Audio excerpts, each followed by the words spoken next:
joining us this evening for this evening's webinar. And this webinar is exploring the Autism Innovation Strategy. What does it mean for the autistic community? We know that people in our community have extremely busy personal and work lives, and we really appreciate you making the time to be here with us this evening. What I would like to do, I suppose, at the outset is just say a welcome to our sign language interpreters, Lisa and Shannon. We will also be recording this webinar, and we will not be recording the Q&A when it comes to that part of this evening. But if you have a question at any stage during the webinar, you can pop that in the Q&A box, and we will do our very best to get to as many questions as possible at the end of the webinar. Please do also let us know via the chat or the Q&A box if you're having any difficulty accessing the sign language interpretation, which will take place and will be spotlighted throughout the webinar. As you probably know, As I Am is Ireland's autism charity, and our vision is to bring about a society in which every autistic person is accepted as they are, equal, valued, and respected. We provide a range of supports directly to autistic people and families, and we also work in the community, working to remove barriers across every aspect of Irish life so that autistic people can enjoy the same chance. A key pillar of our work is advocacy, and advocacy has never been more important when we consider the many structural barriers autistic people face in enjoying parity of access to public services that others take for granted. A long-standing advocacy goal for As I Am has been securing a national autism strategy for Ireland. And indeed, we know that this has been a long journey for the autism community. People within our community, in some instances, will still remember the first report on autism in Ireland, the task force report dating back to 2001, and the many reviews, reports, and strategies which have been published since that time. It is really important, however, that we secure a robust, implemented national autism strategy for Ireland. And indeed, the grounds for why we need an autism strategy are captured very clearly in our annual Same Chance report. This year, 1,743 autistic people and families fed into that report and identified both in autism-specific services and indeed across every aspect of Irish life, autistic people face barriers not experienced by others. We also know from other European countries the potential and possible successes of an autism strategy. In 2020, we made securing an autism strategy a key ask of our general election manifesto. And this came against a backdrop of all parties in the Dáil over the course of the last Oireachtas, introducing various measures and proposals for a national autism strategy. In 2021, Minister Anne Rabbitte committed to the publication of an Autism Innovation Strategy. And last year, the Joint Oireachtas Committee on Autism issued its final report, which recommended not only publishing an autism strategy, but placing that strategy on a statutory footing. In recent weeks, the government finally published the Autism Innovation Strategy. And this is a large document. It contains 4 pillars, it contains 83 actions, and has a very short time period of just 18 months. And what we want to do tonight is to give you a little bit more insight into its content and what it might mean for you or your family. We know since the publication of the strategy, there's been lots of questions. People have asked, what's different this time? How do we know that it won't simply sit on a shelf? People want to know how it will affect them in their day-to-day lives. People want to know, what about the huge issues that aren't addressed or dealt with in the strategy at all? And people want to know, now that we have an autism strategy, how do we make sure that it works? Tonight, we aim to answer those questions as best as we can, and also give a voice to community perspectives across the autism community. And I'm particularly delighted that we're able to welcome some fantastic partners and advocates here tonight to share the room with us. Critically tonight, we want to hear from you and create an opportunity for you to have your questions answered. Over the course of the next hour and a half, we're going to hear from some fantastic speakers. I'm delighted that we will hear from Michael O'Flanagan, As I Am's Head of Community Support and Barrister at Law, and a member of the autism community and from a family perspective, who will talk about the strategy and its practical implications. He will be joined by Carl Morris, As I Am Policy Officer, who has a wealth of experience working within the NGO sector. I'm delighted too to welcome Karen O'Mahony from the Rebel County, the CEO of the Rainbow Club in Cork, who will bring a lived experience to tonight's discussions and who will also speak about the importance of the strategy from a family perspective. I'm also delighted to welcome Elaine Jenkins from Special Classes in Schools Ireland, who will speak from a parental perspective. And both Karen and Elaine are members of the Autism Innovation Strategy Oversight and Advisory Group alongside myself, who will be speaking tonight on behalf of their organisations and in a personal capacity. As I've already mentioned, there will be an opportunity to ask questions, and as they come into your head, you may put them in the question box at any stage during the webinar, and at the end of the presentations, we will do our very best to come to as many as we can.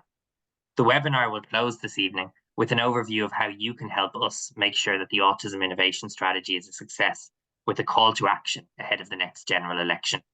But for now, I'm delighted to invite Michael O'Flanagan, who will give this evening's first presentation. Thanks, Adam, and a very warm welcome to everybody who's joining us online, and to echo Adam's comments, very welcome to our panelists. So I'll be co-presenting this presentation with our colleague Carl Morris. So I'm just going to put into present mode here, and hopefully that works okay. Michael, sorry, just 1 second. Can I just double check if Emily can see me now? Yeah, that's no problem. I've just taken off the spotlights and I'm hoping she can. Yeah, okay, go ahead, sorry. Okay, great. Thanks, Lisa. So hopefully people can see the screen.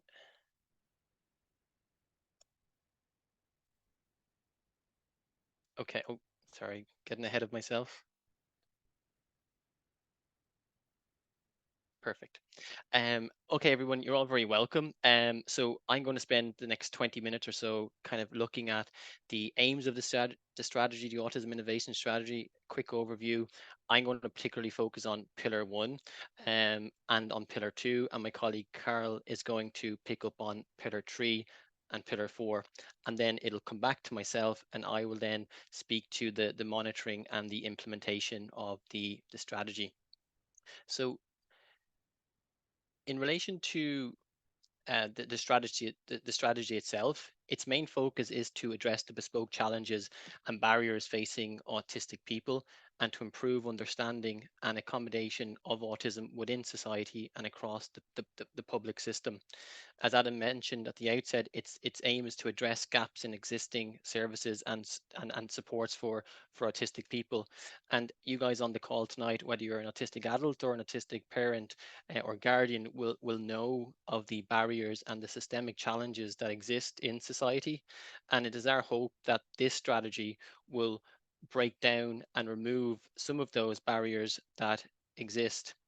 The strategy itself has been in the making for quite some time. There has been significant consultation with members of the autistic community over since 2022, with parents and advocacy groups and advocacy organizations, feeding into what they themselves would like an autism innovation strategy to look like. And as I said from the outset, at its core, it is to reduce and remove those barriers that are faced by autistic people.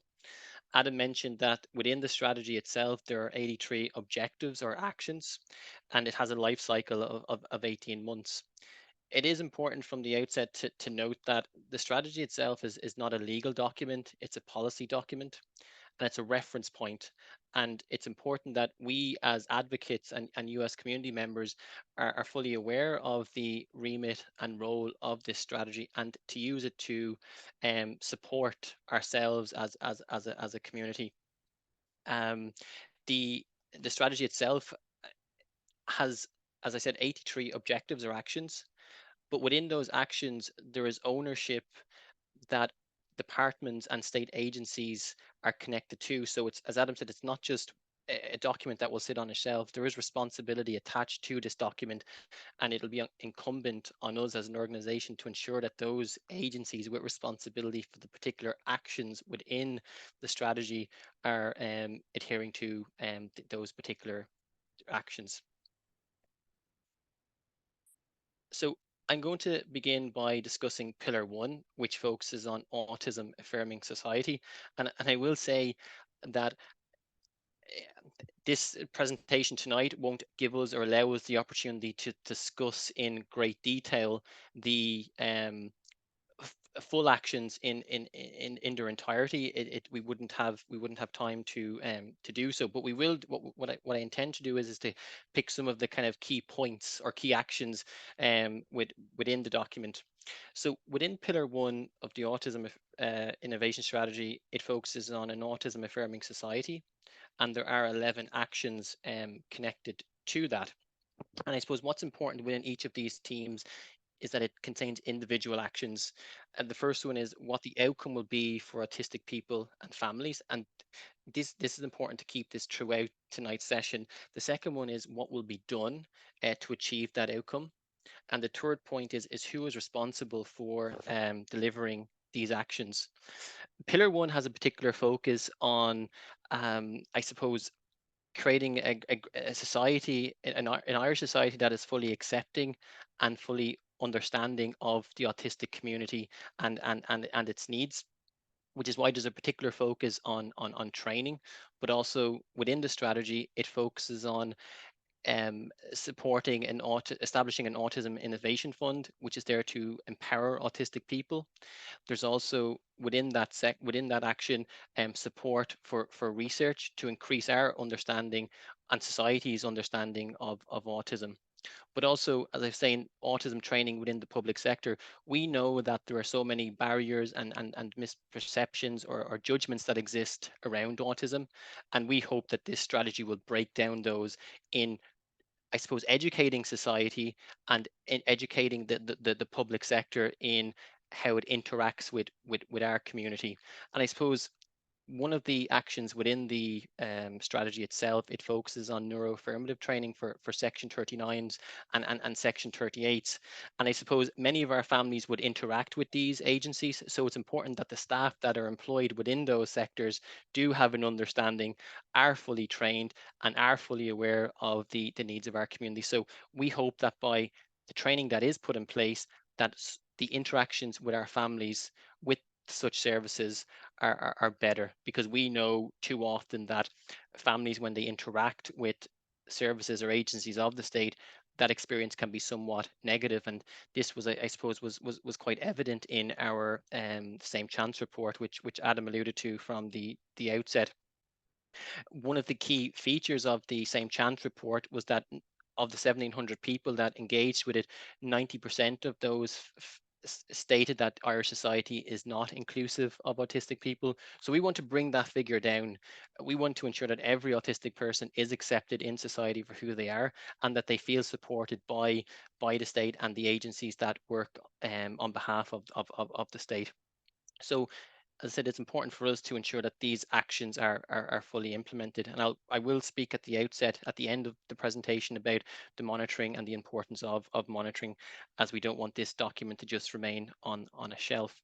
So with pillar 1, there's the 11 actions. There's the key focus on training and educating society at large, but also having opportunities for the autistic experience to be captured within the mainstream media also, and giving voice to that lived experience. Because as an organization, we feel that unless we hear directly from the autistic community, no change is going to happen. We need to hear from the lived experience.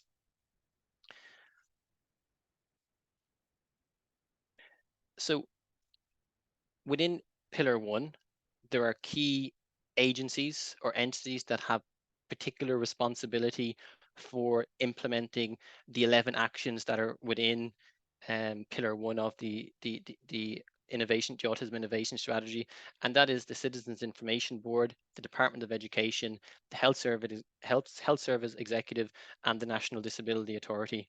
So these are agencies that have a responsibility to ensure that the actions are implemented, and we as a community must ensure that they are acting on those actions. And I suppose over time, 6 months, 12 months, or 18 months, we will see how far those actions have been acted upon. So I'm going to move on to pillar 2, and pillar 2 is the biggest of the 4 pillars that exist within the Autism Innovation Strategy. There are 45 actions in total, and there are 7 teams within within this particular pillar. So the first one is accessibility, information service, and the built environment. The second pillar is early learning and childcare. The third pillar is education, primary and post-primary. The fourth is further and higher education. Fifth is employment, health and social care at 6, and justice at 7. Because there are so many actions within this particular pillar, I'm not going to go through each of the actions for each. What I will do is I will pick out 2 actions from each of the 7. And as I said, people can read the document itself. There isn't a user-friendly publication of the report also, which my colleague Adrian will share into the group. And I would encourage people to familiarize themselves with that document so they can get a full sense of the strategy itself. Sorry, I'm using a new system, Canva, tonight for presentation, so apologies if it's a little bit slow. So in relation to the second pillar and the first team within that pillar on accessibility, information services, and the built environment, I picked 2 particular actions within that document, and one is the strategy makes a commitment to continue to support the pilot national autism information line and conduct a timely assessment of its impact. In relation to this is a service that As I Am directly offers. The Autism Information Line was created back in November 2021, and I suppose since its inception or creation, we have engaged with over 10,000 families and individuals, directly supporting them with information, with signposting, and it's great to see that the strategy makes a commitment to that continued support for the information line. And again, if people on the call tonight are not familiar with our autism information line, my colleague Adrian will put a link into the chat with contact details of how people can access the autism information line on many different queries, such as accessing an autism diagnosis or understanding an autism diagnosis, or queries on social welfare payments, or any school or educational issues. The details will be in the chat. The second action within this particular team looks at creating an accessible and user-friendly My Welfare scheme and applications. We know as a community, whether it's domiciliary care allowance or disability allowance or even carers allowance, the applications themselves can be quite austere, can be quite unfriendly, can be quite degrading and dehumanizing, particularly if you're a parent or a guardian filling out the domiciliary care allowance application. We've raised this at many meetings for change in the application, and we met with the department a couple of weeks back, myself and my colleague Carol, looking at how changes could be made or introduced to that particular application on DCA allowance. But then there's also a commitment within the strategy to have the application process that little bit more accessible, so having applications available online. So we look forward to seeing how this new system will work for our community members, and we hope the feedback that we have given the department in relation to the applications will be taken on board. But it is something that we will certainly be, I suppose, holding the Department of Social Protection to account on, to ensure that that application process is a little bit easier for our community members, but also the actual document itself has a more, I suppose, human touch to it. And that was one of the key features of that meeting. We spoke of a couple of weeks back. And apologies if I am going a little bit fast, but I'm just conscious of time. Point number 2 is on early learning and childcare. So the strategy itself, the 2 actions that I picked here are in relation to the development of a transition program to support autistic children moving between settings. So we know, again, from queries that come into our autism information line, some of our community members can struggle when transitioning to one setting to another, whether that's from the early year setting to primary school, from primary school to secondary school, and secondary school to university as such. So there's a commitment within the strategy to develop a transition program to support autistic children moving between those settings. And this is something that will be certainly welcome to us as an organization. And we look forward to seeing how that will look in actual practice. The second point is supporting inclusive and accessible learning environments and creating quality assuring provisions. And I suppose that's in relation to um, staff being adequately trained that are working in early year settings, or if your child or young person is attending early intervention classes. So it's looking at the built environment and ensuring that the built environment is supportive of the autistic child or young person that is accessing that particular service. Point number three is education, primary and post-primary. Educational queries or issues are one of the biggest, or are certainly within the top three of the issues that we receive on the autism information line. And it covers a multitude of areas. But I suppose taking the strategy itself, the 2 points that I pulled out here is that it's to ensure that parents and educational professionals have access to best practice and training. Many of the queries that we get in on the information line stem from the school not understanding the condition, the teacher not having adequate training. So by having a support system in place, both for the teacher and within the school, the built environment, it would mitigate against issues arising that don't or shouldn't arise in the first instance. So the strategy itself does make a commitment to increasing support for the likes of the Middletown Centre for Autism, and also creating other opportunities for schools as well. And there will be funding made available to schools to support with the implementation to the Towards Inclusion program. So there will be funding there. I'm not sure at this moment in time what that funding will look like, but I suppose it is good to see a commitment within the strategy that does identify or acknowledge that schools do need additional supports and resources, and the responsibility there is with the Department of Education and the NCSE. So similar to the previous other uh, leaders or leads as such, we'll be holding those agencies to account when the monitoring starts to take place within the for the strategy for the strategy. And there's also an acknowledgement made within the strategy to ensure that mainstream schools and special schools continue to support and offer the summer program in 2025. I'm not going to get into a discussion on the summer program as such. I know it's not perfect, but again, it's welcome, and it's a good acknowledgement that it's specifically referenced within the strategy itself. In relation to further and higher education, the two actions that I pulled out here is to support autistic students by extending funding on universal design initiatives, and support autistic people to participate in apprenticeships. I suppose this is really important because sometimes what can happen is to our community that a child or young person is navigating themselves through secondary school, and they have received certain supports within that space, and then they go to college or further education, and those resources are very limited, and they're university or college dependent.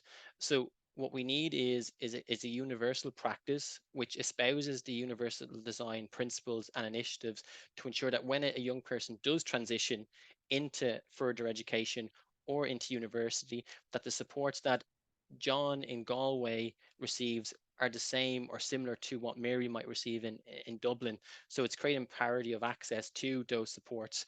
And even, for example, there's references made within this section of the document about universities or colleges having maps put in place for students navigating themselves around the campus. And those little things will make a big difference for someone who, I suppose, is starting off on that third level education journey. I suppose it's also important to note that the strategy also makes reference to autistic people participating in apprenticeships. We know that not everybody will go to university or college or wants to go to university or college. So there's an acknowledgement there to encourage autistic people to apply for apprenticeships and training programs, which will then be linked to funding and training programs within the Department of Further Education. I suppose last year we saw the opening up of with 10 universities or 10 higher education institutes access to those settings for individuals who have an intellectual disability or an intellectual difference. So it's welcome to see the the reference to apprenticeships within the program or within the Autism Innovation Strategy. And again, we welcome to see what that will actually look like in practice for many of our families.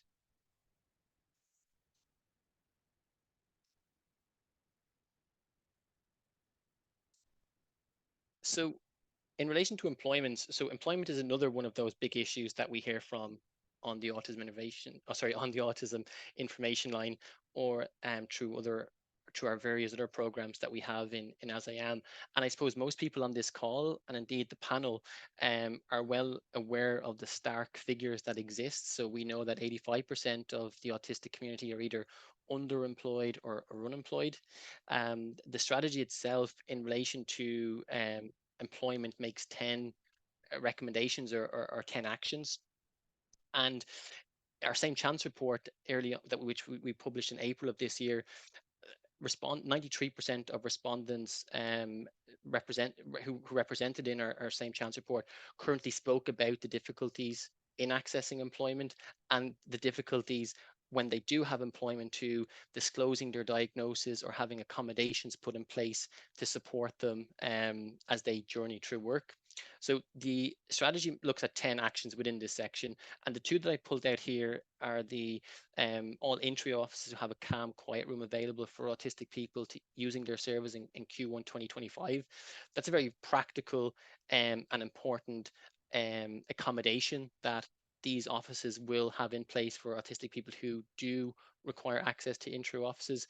And we have been in touch in recent weeks and months with the Department of Social Protection on these spaces as such, and we look forward to seeing what they will look like in practice for our community members. But the strategy itself makes the commitment that these will be in place by Q1 2025 or by the end of Q1 2025. So come that time, we will certainly be seeing what the actual picture looks like across the country in terms of those office spaces and what supports they will have for our community members as such. The other piece is to ensure equitable opportunities for all candidates, including autistic people. The Public Appointment Service will continue to enhance their recruitment and selection process for a full range of job types within their mandate by taking on universal design-led approach. Like, the reality is the government is the biggest employer in the state, and they need to lead by example when it comes to having accessible interviews or systems in place that allow autistic people or individuals with cognitive differences to access those systems or access those recruitment opportunities. And we know ourselves that if you are in employment, it creates opportunities for you yourself, and it can lift people out of poverty. And that is an aim of ours as an organization, to ensure that every autistic individual who wants to work should be able to work. So again, 10 actions. We'll be holding the government to account and the agencies relevant to those actions over the course of the next 18 months. In relation to point 6, health and social care, so the 2 points that I pulled out here, and these are very practical supports that the Autism Innovation Strategy will offer our community members. And the first one is the development of local supports in community health organizations to provide autism specific supports. And this falls under the guise of the one-stop shop model. So funding has been sanctioned for the opening of 2 one-stop shop centres in the west of Ireland and in CHO2 and CHO07. And the idea behind the one-stop shop is to provide a direct support to autistic community members, whether they're autistic adults or parents, access reliable and evidence-based information on anything from accessing the diagnosis or understanding how to access the diagnosis, to understanding a child's diagnosis or your young person's diagnosis, to accessing supports with social welfare applications. So they will be centres of excellence to support directly the autistic community, but it'll be a very practical and tangible support that our community members will be able to access once these one-stop shops are up and running. And recruitment is currently taking place to fill those one-stop shops. So again, something that is happening right now in the here and now. And as an organization, we'll be leading out on the opening up and the developing of these one-stop shops across the country. in relation to point 2, to develop a public pathway to neuroaffirmative assessment and supports for autistic adults, this is really important. And I suppose one of the subheadings or some sub-actions within that is that there will be direct consultation with the autistic community in how this pathway will look. Currently, at the moment, there is no direct pathway for an autistic adult to access an autism diagnosis. Many will either self-identify or will go down the private route, which adds an unfair burden to the individual, because they can be quite costly, particularly as they if they're through going down the private route. But again, just to kind of capture, these are very two practical, tangible things that our community members, that the government have made a commitment to in terms of the Autism Innovation Strategy. And again, we'll be keeping an eye on those over the coming weeks and months. I am going through this very quickly, guys, because I'm just conscious of time. Finally, just in relation to the second pillar, before I hand you over to my colleague Carol, is justice. A very important topic, and one that again does come in to our organization in terms of family members who might have autistic children and they're going to visit a family member in the prison service, or sorry, in our prisons, or some of our community members who might find themselves behind the justice system. So in relation to the actions, there was 3 actions committed to within the Autism Innovation Strategy that fell under the heading of justice. And the first one was to improve understanding of autistic people within the justice system. So the court services will revise existing guidance for justice professionals on how they communicate with and support autistic people. And then secondly, to better support autistic people interacting with the Irish Prison Service in a coordinated manner. The Irish Prison Service will continue to support the development of autism accreditation standards for the Irish Prison Service. And as an organisation, we're actually meeting with the Irish Prison Service this coming Friday to discuss potential research, but also looking at how to make that system a little bit easier for families who might need to access the Irish Prison Service as such. So I do apologize for going through that very quickly, but I am conscious of time, and we will link in the chat to the Autism Innovation Strategy, but also the easy to read guide as well for people to read at a more kind of leisured space. So I'm going to hand you over to my colleague Carol, who's going to discuss pillar 3 and pillar 4 before you guys come back over to myself for a final word on the monitoring and the implementing and the reporting of the strategy. So Carol, over to you. Thanks very much, Michael. Hello, everyone. As Michael said, my name is Carl. I'm a policy officer with As I Am. So I'll bring you through pillar 3 and pillar 4. So pillar 3 is entitled Accessible Communities. Pillar 3 has about 14 actions in it, and they're pulled under the headings in the actual strategy itself of arts and culture, libraries, public playgrounds, sports, transports, and life in the community. The key stakeholders listed are the National Gallery of Ireland, National Concert Hall, the Department of Rural and Community Development, the Public Library Service, Sports Ireland, the Department of Tourism, Irish Rail, TransLink, the Department of Transport, and the National Transport Authority, just to name a few. So the 14 actions that are in this pillar 3 of the Autism Innovation Strategy are quite important. To go back to the Same Chance survey that Adam and Michael both referenced in their remarks. So about 38% of people represented in that report didn't feel safe or protected in their communities. About 67% didn't find the public transport system accessible, and about 38% felt lonely either all or most of the time. And about 20% of the general population suffer from that. So the rates of chronic loneliness amongst the autistic community are about double the general population.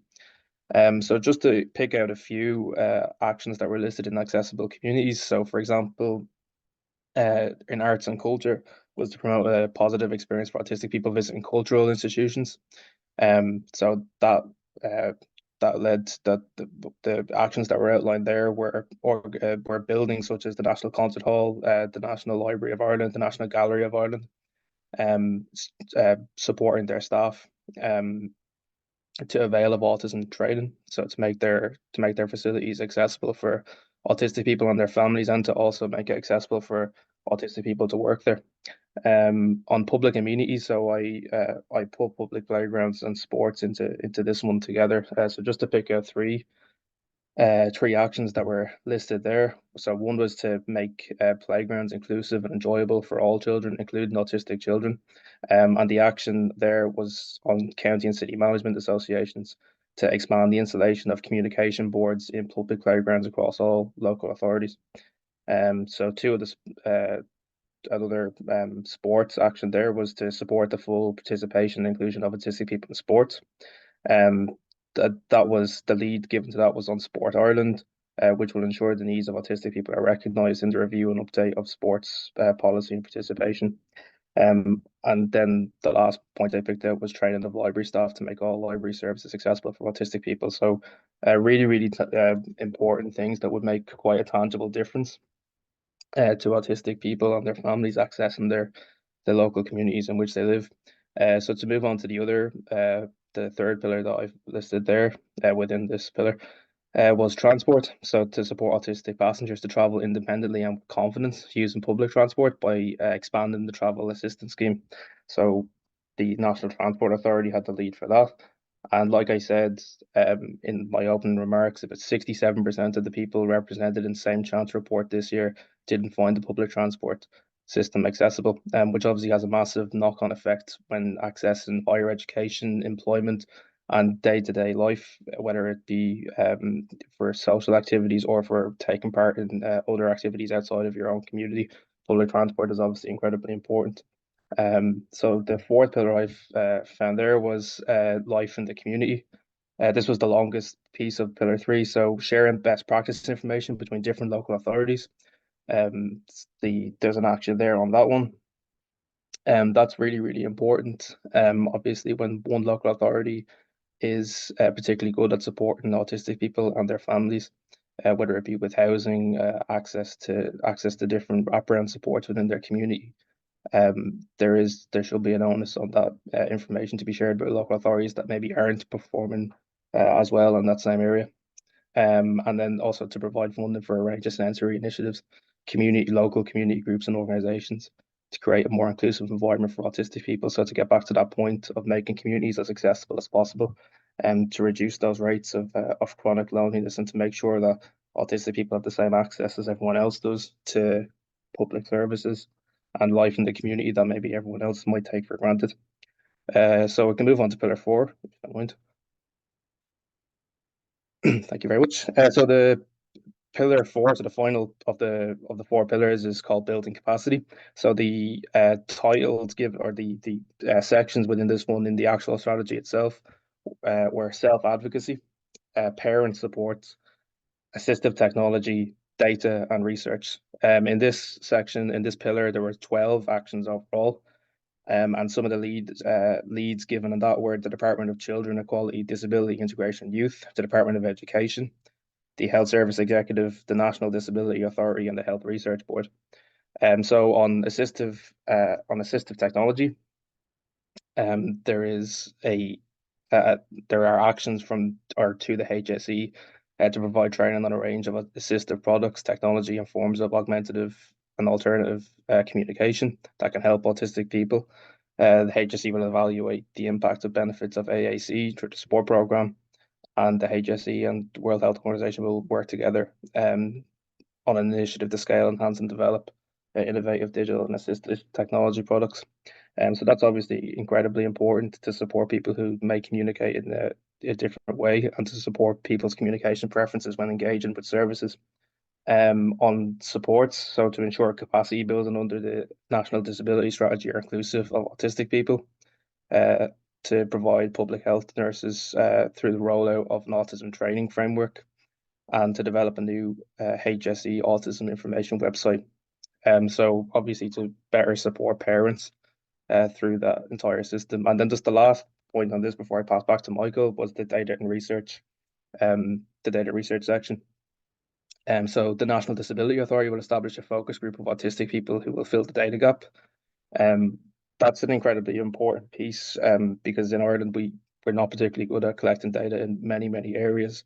But for it to give a specific example, we have quite a lack of data on what interventions or supports work. So for example, if we give a piece of education support to an autistic child, we don't generally tend to monitor the success or failure of that intervention. We also don't have a huge amount of data on the prevalence of suspensions and expulsions with autistic children, unlike comparable countries like Great Britain and Northern Ireland who do monitor that.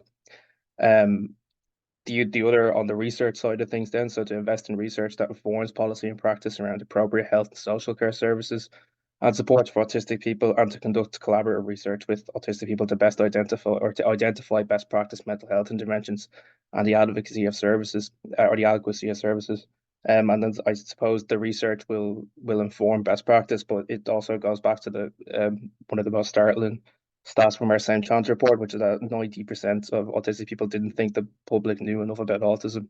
So obviously, the more research, the more data that we can present to fill those gaps, hopefully we will see that number coming down. So back to you, Michael. Thanks, Carl. So the final part of the presentation, guys, is going to look at monitoring, implementation, and reporting. I suppose from the outset, without monitoring or without the full implementation of this resource document, or sorry, this Autism Innovation Strategy, it will mean absolutely nothing for our community. So it's vital that there is monitoring and reporting of the strategy. And I suppose there are two particular entities that are very important to this. The first one is the Autism Innovation Strategy Oversight Group. So this has a key role in monitoring the implementation. It's made up of different individuals from the autistic community, parents, professionals, and representative organizations. And it is autistic led, or the majority of the representation on that group is autistic led. And now that the strategy has been published, a chair will be appointed to that group. I suppose to support the group in monitoring the actions that are made within the document, whether that's the government or the departments and agencies, the department will produce a report every 6 months to this particular group, which will, I suppose, give a sense of progress on the actions that we have alluded to tonight, and to see what stages they are at. And as we said from the outset, the strategy itself has a life cycle of 18 months.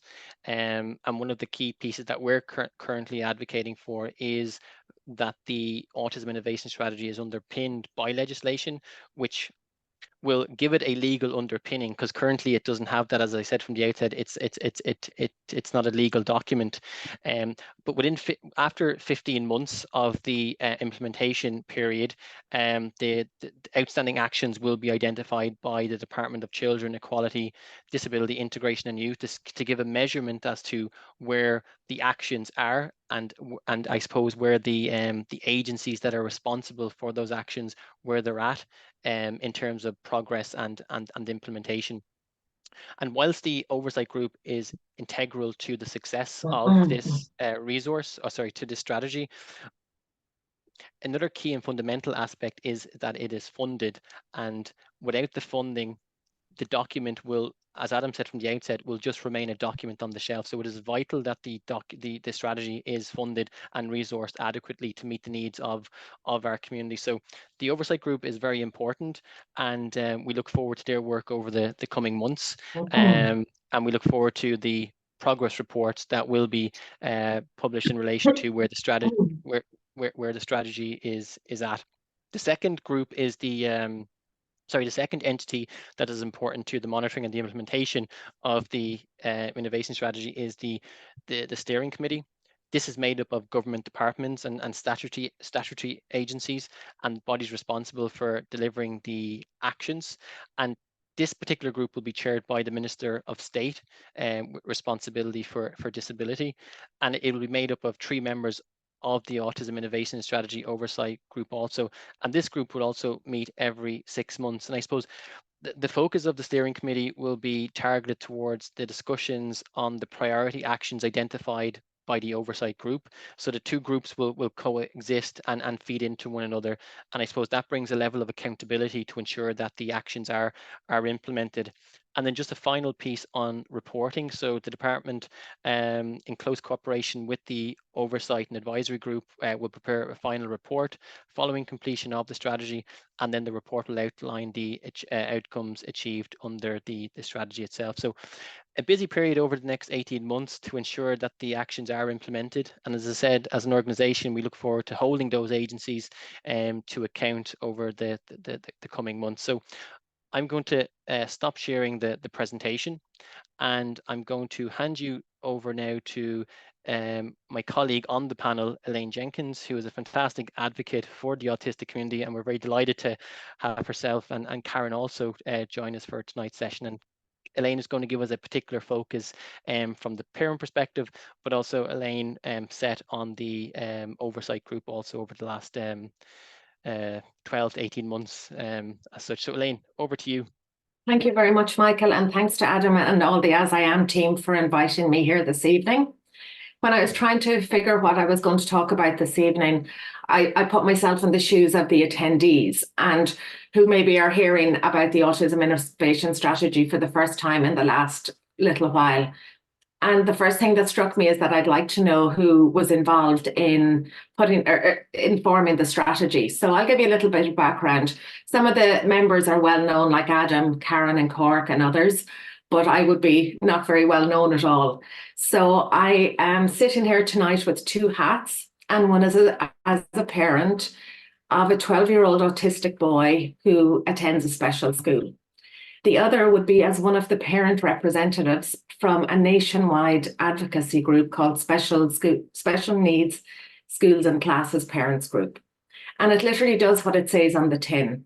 We have a group of parents who are interested in their children's education, and we advocate for change while offering an online support forum. My son is only 12, and I would have hoped by 12 things would be settled and we would have been through all the various stages. We've been through the early intervention, the assessment of need, early intervention, and as Michael mentioned earlier, trying to find appropriate childcare for a school or for a child with complex needs, which didn't work out, and I became a full-time carer. We went on to have a home tuition, and then he started at school age 4. I, like many other parents who had only experience of a mainstream education, looked forward to the end of the year, the parent-teacher meeting, to see how he had progressed with his reading, writing, spelling, and so on. But what I didn't realise was that progression may not come that easily. Same in year 2 and same in year 3. In fact, he had regressed somewhat in his new educational setting. So what I realised was that in Ireland, maybe not all staff are trained to the level that we need them to be to bring the complex needs children up a level with their education. So once at stages, the school setting became difficult for him. And then when COVID hit, in my naivety, I thought, well, maybe he could do with 2 weeks off school and give him a break. And that turned to horror when we realised that it would be close to 5 months without the support of the school, without routine or without his peers. So fast forward to September when he returned to school and thousands more children like him finally settled in. Then we're talking about December holidays and we start hearing that schools may close again. And that's when Special Schools and Classes Parents Group was formed. As I said, it was an online parents group opened by one person, but our parents realised that our children could not suffer through another long school break. We were the only first world country who closed our schools twice for special education. Parents came on board very quickly, and within 3 weeks, we had issued 400 legal letters to the Department of Education and to the teaching unions. It went to the High Court and the schools reopened in February. The summer programme has been mentioned here, and that is one of our core tenets for advocacy. The 9 weeks of school missing from December 20 to February 21 is the same length as the summer holidays for children in special schools and classes. And the damage is the same. It's 13 weeks for children in mainstream. So we have strongly advocated and looked at other areas in Europe to find out what other countries are doing well. We brought suggestions to the department, and they introduced a new pilot scheme based on the Maltese model, which we had presented to them. The reason I tell you all this is because our advocacy on the summer programme has given us a seat at the table. We presented to the Joint Oireachtas Committee on Autism on the summer programme. We are sitting now on the Autism Innovation Strategy Oversight Committee. We have a seat at the NCSE Consultative Forum and also on Minister Naughton's Special Education Forum. So what does this mean as a parent? What does the Autism Innovation Strategy means? It's very important, but for children like mine who have substantial needs, the piece where there's cross-collaboration between multiple sectors is vital. So you could have children in a special school who have medical needs, they have educational needs, they would have respite providers and so on.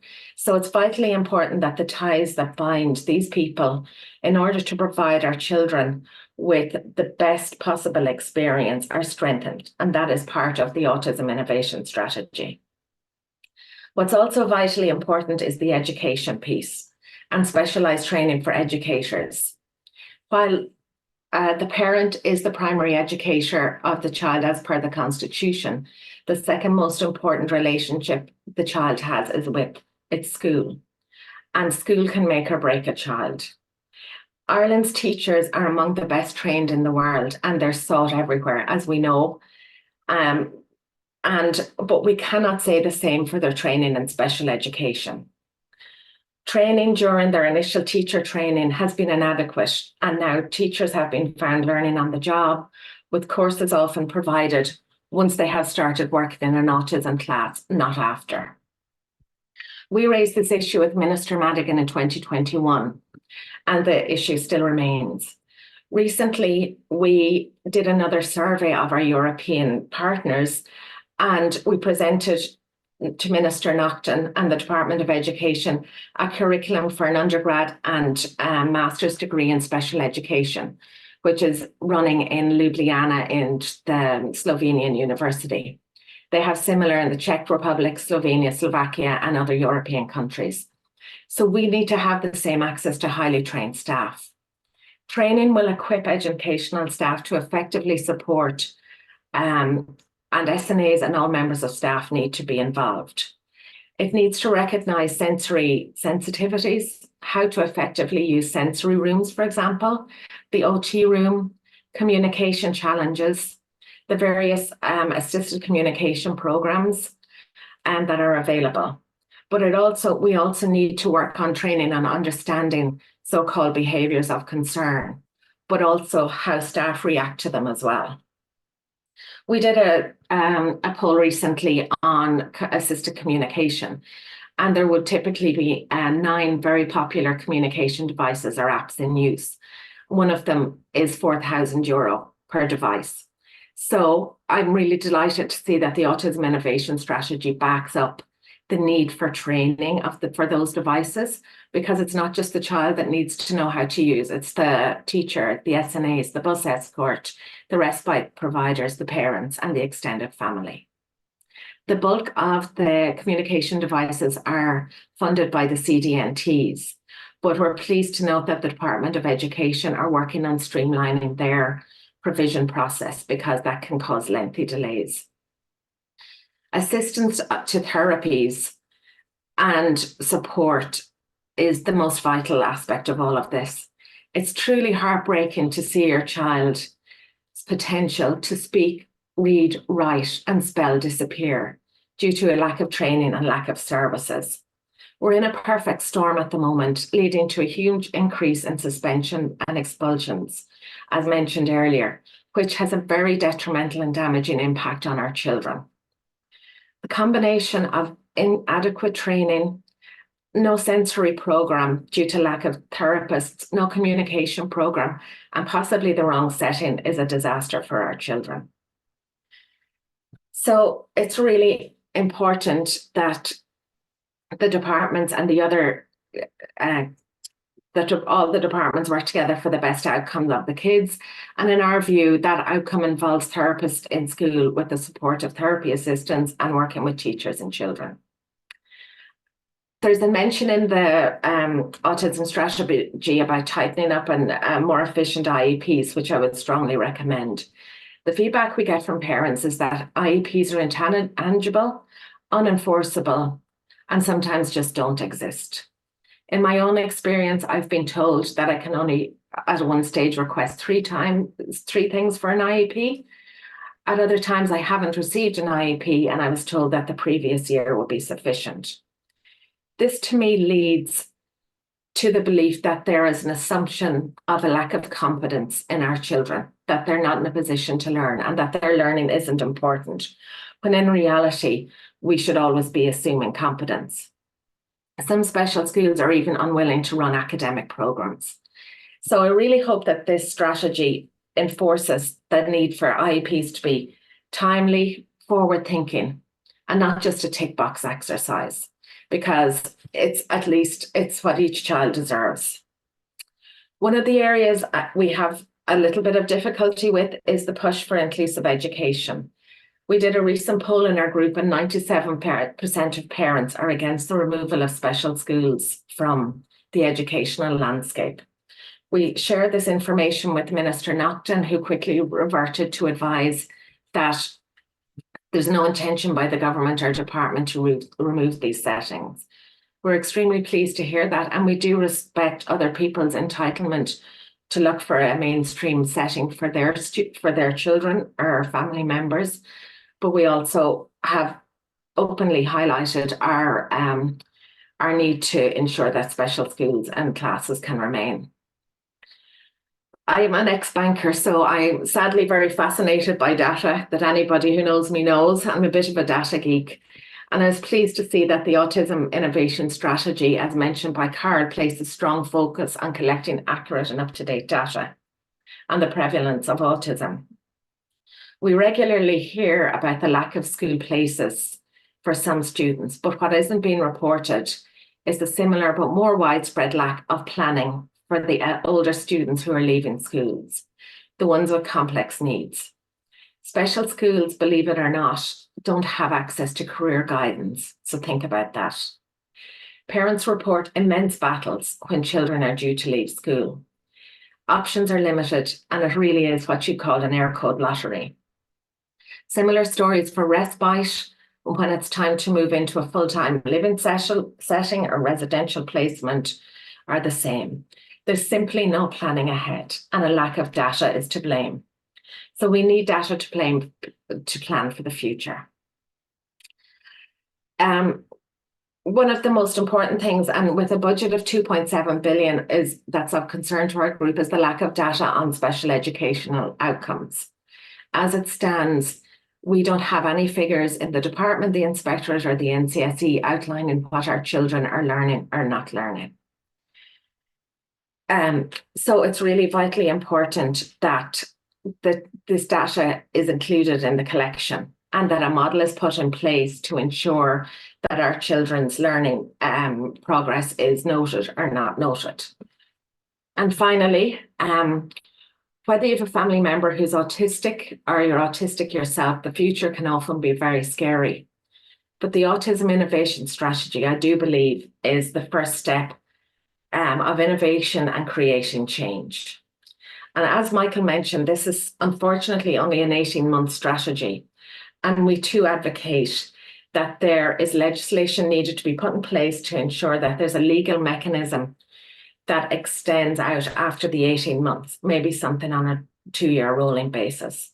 This is too important to let it drop after just 18 months. Thank you very much for your time.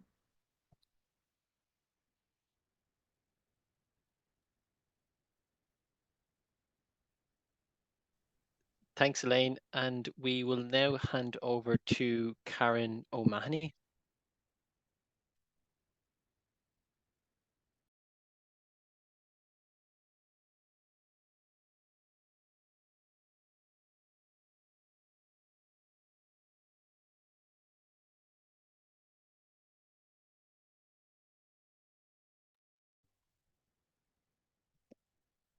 Karen might be having some difficulties Hi, accessing. Karen, are you able to hear us? Yeah, can you hear me? We Hi, can Karen. indeed. Great, perfect. Can you hear me? Perfect, great. Hi, everybody. Karen, just so you know, your camera is off. Oh, there we go. Can you see me? Yeah, you're fine. You're fine. Sorry, dropped for a minute. You nearly lost me here in Cork. Hi, everybody. My name is Karen O'Mahony. I am the co-founder and the CEO of Rainbow Club, but I'm also mum to two amazing autistic boys, and I'm newly diagnosed autistic and ADHD myself. Many of you would know me from the creation of the Rainbow Club in Cork. I suppose realistically, when I was, my interest in the innovation strategy was very, very welcomed by me personally, but my drive and motivation would have been firstly as a mum, but also as the CEO of an organisation that represents over 1,300 children, teens and young adults and their families. We see on a daily basis the struggles that families have with the provision of services, trying to secure places for the school, trying to secure therapies, trying to seek employment, trying to get supports in place. So very much about the strategy. It impacts many parts of our lives on a daily basis. I'm on this journey 14 years. With my sons. And I think for me, the very, very big and important part of being part of the strategy is that I've seen so many changes over those 14 years. We started our journey in the day where the Disability Act was sitting on a shelf. And that's one thing that I really am very adamant. And I know a lot of the group here is very much proactive in making sure that this autism strategy does not sit on a shelf the way that previously lots of acts and policies were in place did. So for me, it's really, really important that we can, as a group, push this strategy. It's a very optimistic strategy. There's a lot of work to be done in the 18 months. There's already been a lot of work done in the previous 18 months, but there's a huge, huge amount that will change the lives of so many of our young people.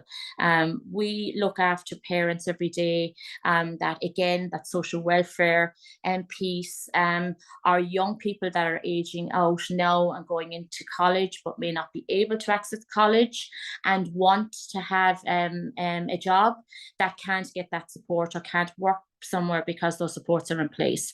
We need to make sure that this strategy is taken and it's implemented and acted on immediately. We don't have time to waste. We don't have time to sit around. There's been enough of that over the years. And I think for us, our children and our families have been isolated, discriminated against, and left out of so many things that we are entitled to and have a right to have. I suppose for me, I'm privileged and humbled to be around so many wonderful autistic people every day that I learn from, that I get support from, and I also support, but I hear the stories on the ground. I hear about the 3.5-year-old child that's gone into a creche and is 5 days after been expelled because they can't support their needs. We work with children that are school refusal and school expulsion because the training isn't there within the schools.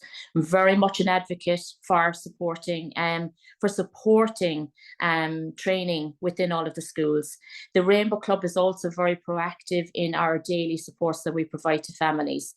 We provide 26 different groups, activities and services to the families, as well as the advocacy pieces, going and representing families at MEHL meetings, sitting at tables with families that are on their knees trying to get a school place, with CNOs and trying to even appeal in schools for them to reconsider expelling a child. It's heartbreaking to see so many of our young people going without the basic things that so many people take for granted every day. I went to the Oireachtas where I met the lovely Elaine Jenkins and many other wonderful people with my experience, and one of my big things that day was my son's experience in CAMHS, and Sean being one of those children who had been forgotten about and not been monitored. And for Sean, he was lucky, he had very proactive parents, but Sean is not the only child in this country that has currently gone through that. And for us, it was a very scary time, but having the opportunity to be able to say that and to be able to talk about that and actually have follow-up from it afterwards was really important. It brought to light the things that people were afraid to talk about or couldn't talk about. I'm lucky that I have the strength and courage to go and talk about these things very openly. And I think for me, and my voice on the innovation strategy is very, very real and very important from not just the parent's perspective, but my lived experience as a parent and also as an autistic person. I'm very, very privileged every day to work with a very, very neurodivergent workforce. I'm an we're an equal opportunities employer, and our staff that are here have an amazing support system. What this should be in every single workplace. They should be able to have that support to be able to thrive and to be part of society, to have their job, to have value and give back. And it's the right environment that's needed. Yes, the autism strategy has those massive goals, but it's very achievable. We have a great group of people that can be absolutely make this change. And after the 18 months, making sure that that policy is legal, and that we can really make sure that it's ongoing and it's there for the rest of our children's lives. The youngest child in Rainbow Club right now is 2.5 years of age, and the eldest is 27. So we see a very, very broad range of people that need lots and lots of different supports. And we rolled out the summer provision this year at Rainbow Club for 2 months of the summer. It was our very first time. We worked hard with the Department of Education to get going, because we had so many of our young children that couldn't access it in school. It was an amazing success. But again, schools should be providing that. They should be supported to provide it. The break of the summer is too much for families. It's too hard for children going back in. We need them to have that constant support and that routine. And that's really part of why we need the Department of Education coming on board and making sure that this is something that is absolutely encouraged and supported for the years ahead. The Rainbow Club is developing programs all of the time. We have so much of our work in the background developing programs like our regulation program, and it is absolutely mind-blowing at the moment. And the feedback, we're evaluating and measuring the regulation training that we are doing for professionals, and the feedback that these wonderful people have never ever known that regulation was such a big part, the emotional and physical part of the child's school day. So we feel that, again, with all of this data and information that we're gathering right now, it's really great to see that it's welcomed, they're being sought out, and it's actually making a difference to the classrooms. So I think from an education perspective, it's a huge, big priority. The delivery of services is a huge, huge priority. Every piece of the strategy is a huge priority, but I think the pieces at the moment that we hear so much on the ground about, and we hear a lot about every single day: education, the provision of services, and the employment restrictions for our autistic people. Provision of respite is another piece that is huge. We are on our knees in this country at the moment for respite provision for families to have that break. You know, we're one of the wealthiest countries in the world, and we really do need to start looking at how we look after our most vulnerable of society. We need to put those plans in place. It needs investment. It needs absolutely investment over the years to make sure that not just with this innovation strategy in place, but the provision of all of these other pieces that needs to be there. There is huge, huge motivation and drive from the Autism Committee. These people that I sit on the Oversight Committee with are amazing individuals, all coming, but our goal is the same. We're all coming from a different perspective, but the goal is exactly the same: to make change, to hold departments accountable, to make sure the government know that we're here, to really push them and encourage them, and work with them also to get these pieces in place and the funding there to do it, and to know that we've done a really, really good job after the 18 months. If we don't walk away happy, then we're not going to make any difference. We need to be sure that we've done our very, very, very best to make sure that the future is is bright for our young people. It's sustainable for us, but we give our young people options. We open doors, we don't close it in. The Rainbow Club has a huge positive flow about it. We're all about the positivity. We look at the ability, the strengths, the uniqueness of each of us individually and what we can bring to the table. We are very much about opening up the world, opening up experiences, and wanting our young people to see and experience the things that everybody else does. And we can't do that unless we're willing to change. And I think being on this strategy committee, it will be my piece, especially as a mum, but also as an autistic person, getting departments to change the way they see the autistic person, to see how we can provide the needs that they have, and also giving them an opportunity to reach their best potential. And I think the departments have an ownership of that. They have a responsibility, and we are there to push, encourage, motivate, and do whatever we can to make sure that they work with us to really make sure that we can make the lives of autistic people better. You know, we need to move away from discrimination, isolation. We need to be looking at acceptance and inclusion and understanding. And I think that's really the message as well for us. Mental health, school, retention, employment, all of these wonderful pieces that we need to make sure is part of our children's future. I need to make sure my two boys have a future. They have options and they have opportunities, but I also need to make sure that the 1,300 children I represent inside Rainbow Club have those opportunities, but also the children all over the country and the young adults and the autistic person have those opportunities as well. So I'm privileged to be on the committee. I will work absolutely so hard to make sure that my voice is heard and the voices of our young people are heard on it. And I'm really excited to make sure that we can hit the ground going and get this done in the time period that we can. Thank you so much for listening to me.